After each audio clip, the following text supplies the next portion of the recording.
नमस्कार साथियों। आज 23 सितंबर उस व्यक्ति का जन्मदिन है जिसकी जितनी भी तारीफ की जाए कम पड़ेगी।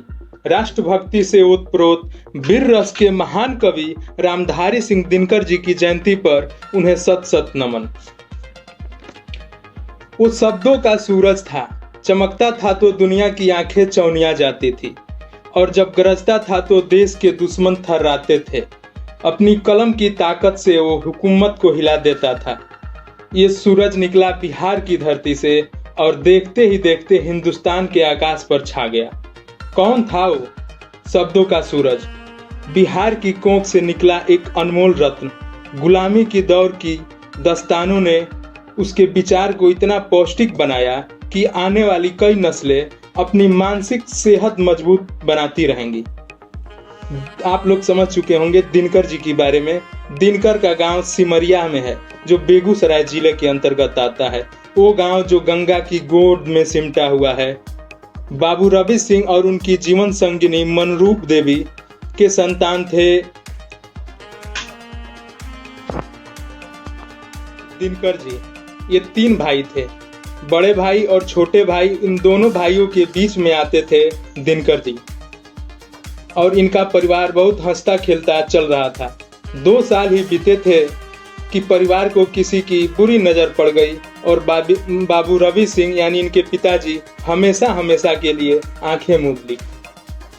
माँ किसी तरह तीनों भाइयों बसंत सिंह, रामधारी सिंह और सत्यनारायण को लेकर गुजारा किया करती थी। रामधारी जी ने अपनी प्राइमरी की पढ़ाई अपने गांव से ही पूरी की। अब आगे की पढ़ाई के लिए उन्हें गांव से दूर जाना था। ये वो दौर था जब गांधी जी और असहयोग आंदोलन चलता था देश में। अंग्रेजों की ओर से चलाए जा रहे सरकारी स्कूलों से लोग अपने बच्चों का नाम कटाने शुरू कर दिए थे। आज़ादी के लिए आंदोलन चला रहे देश के भक्तों ने हर गांव, कस्बों, शहरों में अपने समानांतर राष्ट्रीय स्कूल खोल दिए। लोग उस स्कूलों में अपने बच्चों का दाखिला कराने के लिए उमड़ रहे थे। रामधारी सिंह की बाल मन पर उनका जबरदस्त असर पड़ा और घर के लोगों ने रामधारी सिंह का दाखिला राजकीय मध्य विद्यालय बारू में दाखिला करवाया। मिडिल की पढ़ाई रामधारी सिंह जी ने वहीं से पूरी की। 1921 से 23 तक इसी बीच उन्होंने अपनी मिडिल की पढ़ाई पूरी की, और उसी दौरान उनकी माताजी ने उनकी शादी 13 वर्ष की अवस्था में कर दी। आगे की पढ़ाई मोकामा में शुरू हुई। इसके बाद उन्होंने पटना कॉलेज से बीए की पढ़ाई पूरी की। पहली नौकरी बरबीघा के हाई स्कूल में हेडमास्टर के रूप में उन्होंने शुरू किया, जिसमें उनको प्रति महीने 55 रुपये का वेतन मिलता था। हालांकि नौकरी ज्यादा दिन वो कर नहीं पाए और प्रबंधक और उनके बीच मनमुटाव की स्थिति में उन्होंने पहली नौकरी से इस्तीफा दे दिया। फिर बिहार सरकार में रजिस्ट्रार के पद पर उसने काम करना शुरू किया, और रजिस्ट्रार के पद पर भी वो लंबा दिन नहीं काम कर पाए और रजिस्ट्रार के पद से भी उन्होंने इस्तीफा दे दिया। रामधारी सिंह के भीतर कविता की गंगा बहने लगी थी। पटना कॉलेज में ही उन्होंने राहुल संकृत्यायन, राम वृक्ष बेनीपुरी और डॉक्टर काशी प्रसाद जायसवाल जैसे धुरंधरों से मिलने का कई बार मौका मिला। हिंदुस्तान की पौराणिक गाथाओं के जरिए गुलाम भारत की तस्वीर प्रतीक बनकर रामधारी सिंह की कलम से निकलने लगी थी। सबसे पहले बेगूसराय में छपने वाले पत्रिका प्रकाश में उनकी कविताओं को जगह मिली। एक दिन संपादक ने कहा, आप प्रकाश के मुख्य स्रोत हैं, और उसी दिन से रामधारी सिंह जी ने अपने नाम के आगे दिनकर शब्द जोड़ लिए। दिनकर का प्रकाश चारों दिशाओं में फैल रहा था। उनकी कविताएं और कवि सम्मेलन के जरिए 20 वर्ष के दिन के अंदर ही 10 गीत लिखे। रामधारी सिंह ने 20 वर्ष की अवस्था में 10 गीतों का लेखन किया। ये गीत विजय संदेश नाम से छपी।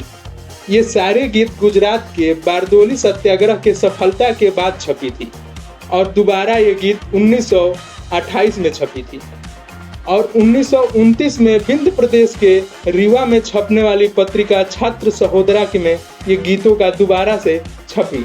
उसके बाद दिनकर को लोग एक शानदार कवि के रूप में जानने लगे थे।